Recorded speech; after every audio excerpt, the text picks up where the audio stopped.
Hi, I'm Martin and this is Giles behind the camera, and he has decided that I'm going to set up a YouTube channel with my Lotus Exige 350 Sport. So come with me, I'll quickly take you a look around and talk to you about the car. 350 horsepower, weighs 1.15 tons, so really quick, does 0 to 60 in about 3.8-ish seconds. Aluminium chassis, got glass fiber reinforced plastic shell. Some of the upper models have a carbon fiber bodywork. This one's the entry model 350. AP racing brakes, and I just wanted to tell you a little bit about the car. So it was designed actually by accident.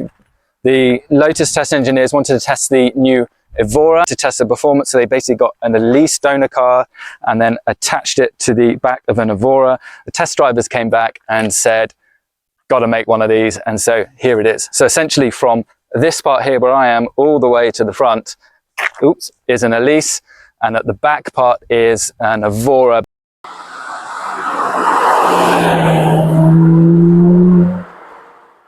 Okay, so the car has 4 different modes. I'll talk to you a little bit about all 4 modes. It has Tour mode, which is the standard one when you turn it on.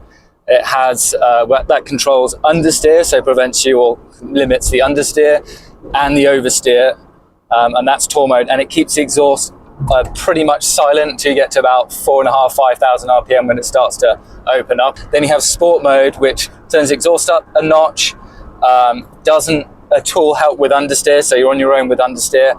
Helps you a little bit with oversteer, so if you overstep the mark just a little bit too much, it will correct you, so it still allows a little bit of play though.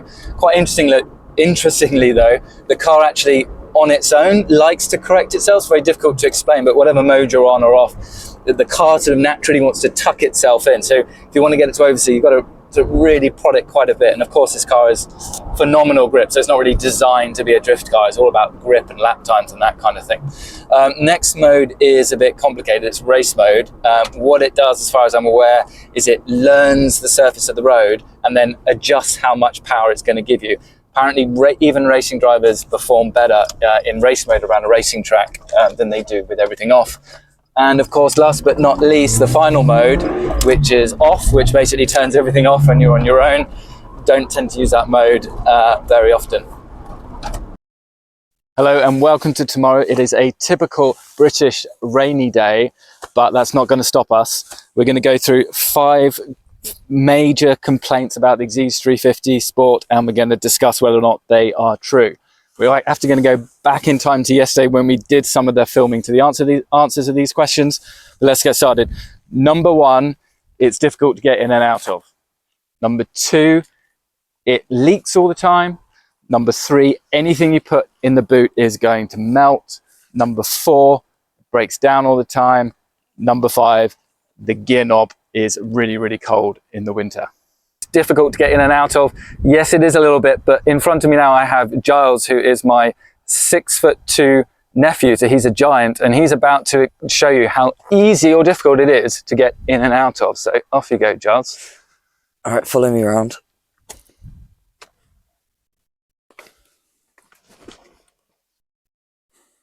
And out again. See, not exactly impossible, is it? Okay, let's start with the leaking. Now, I've owned 2 Lotuses. The first one is the Elise 220 Sport, and in heavy rain, it did leak. They leak around here at the top. Now, I appreciate right now I've got the window slightly open, so it's unfair testing. But this particular car, I haven't taken out in super heavy wet weather, but it's been fine, hasn't leaked at all.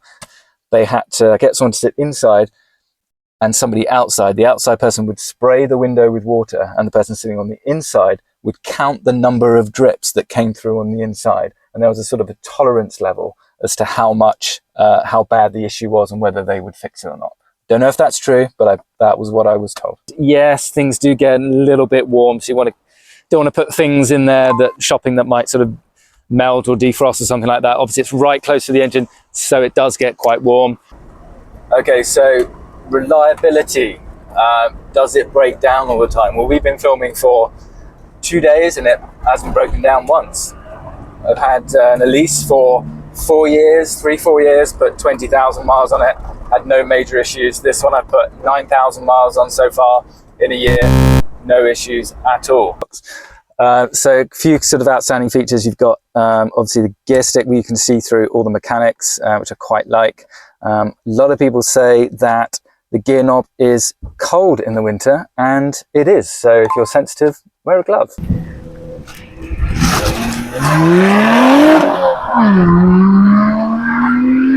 Okay, so let's start with the gearbox.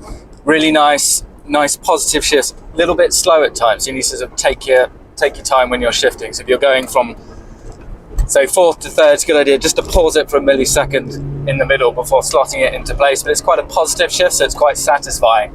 But again, if you rush it, sometimes you can miss a gear. And I think on a track that might slow it down a little bit, but on the road, it's just a satisfying change. No real sort of major issues. Not exactly a slow gearbox. In terms of steering, typical Lotus feel, lots of detail and textures coming through. I can feel how much grip is on the road. The steering lightens when there's less grip. It tightens up in the corner, so it really sort of stiffens up, becomes heavy in the corner as the grip sort of piles on, and then you can lean on the car. In terms of feel from the seat, it gives you a lot of feel of what the back end is doing, so you get some vibrations on the seat, and again, when the grip starts to go, it starts to feel sort of lighten up a bit, almost like you're floating a little bit, and that's when you know the back is about to step out on you. So the car weight distribution is slightly more rear biased, so slightly heavier at the back. So when you're turning into a corner, sometimes you've got to just be a bit careful, going a little bit slower than you think, because it can actually understeer us, but so much grip on the way out. And as long as you just drive it sensibly, and be aware that it's slightly rear weight biased. Really, really fun, really, really easy, really good grip, really strong handling. Pedals in this car are really well positioned for heel and towing, especially in sport mode, I think, because the throttle's a bit more sensitive. So it really helps. It makes it really, really easy to heel and tow.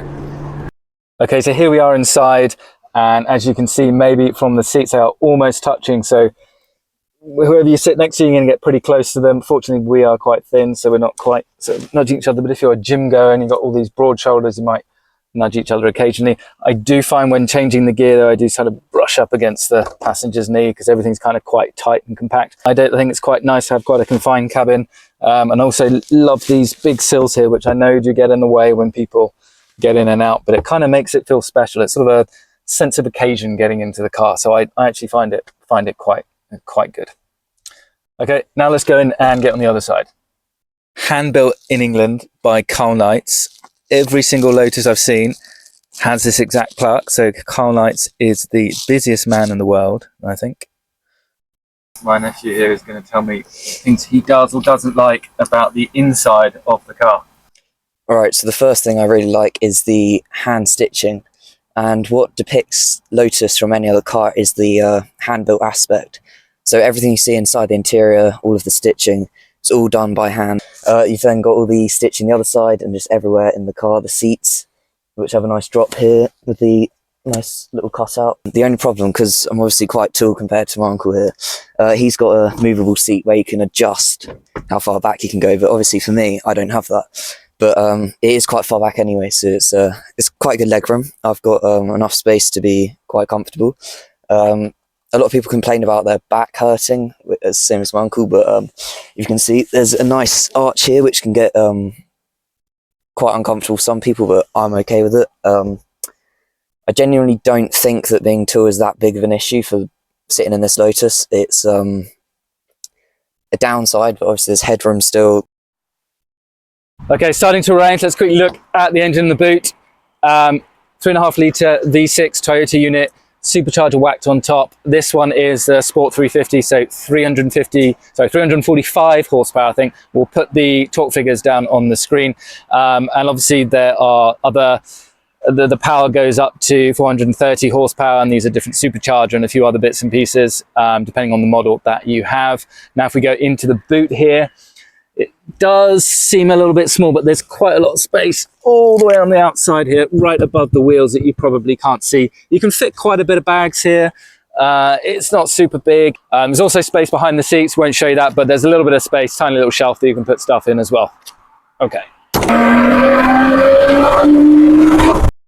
Please put in the comments where you would like to take this channel, maybe some ideas, traveling around Scotland, maybe take it to Italy, and I'll have a look at all the comments and take direction from there. If you want to follow our journey, hit the bell icon and you'll be notified of any future videos. how should we end this? Should we fade out throttle house style? Yeah, let's do that.